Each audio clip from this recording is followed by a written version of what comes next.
Je suis Sylvain Pierre Durif, alias le Grand Monarque, le Christ Cosmique.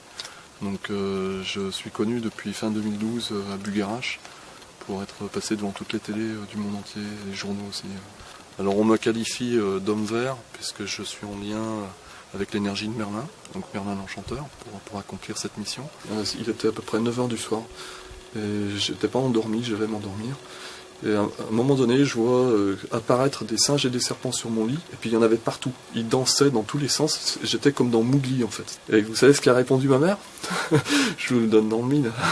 Elle a répondu, c'est tout simplement une hallucination collective.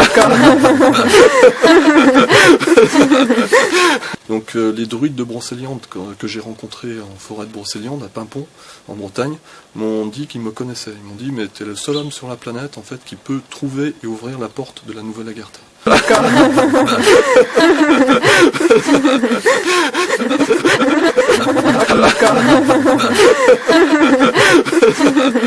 En fait que sur Aldébaran, il y a des laboratoires de préparation de surhomme, et il m'a indiqué que moi-même je serais un surhomme en fait, mélange entre un homme-oiseau et un homme-loup.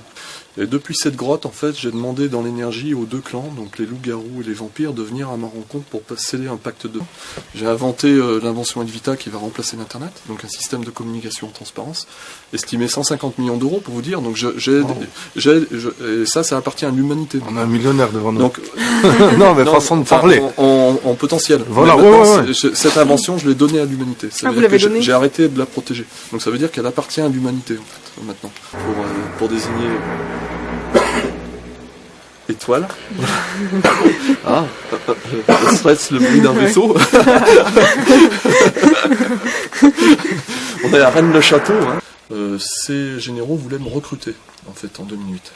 Et ils m'ont dit on te propose en fait de financer tes inventions, notamment l'invention Elvita pour remplacer l'Internet, à la condition que tu collabores avec nous au plan Codex Alimentarius. Et j'ai refusé. Donc j'ai refusé, je suis parti dans la forêt à Saint-Zénon, tout seul. Et c'est là que j'ai commencé à prendre un nouveau départ, à faire des rencontres magiques avec un voyageur de l'âme, et puis d'autres personnes. Les gens ont cru que j'étais un acteur, payé par le gouvernement, alors que j'ai pas de compte bancaire. On est à Rennes-le-Château. Oui.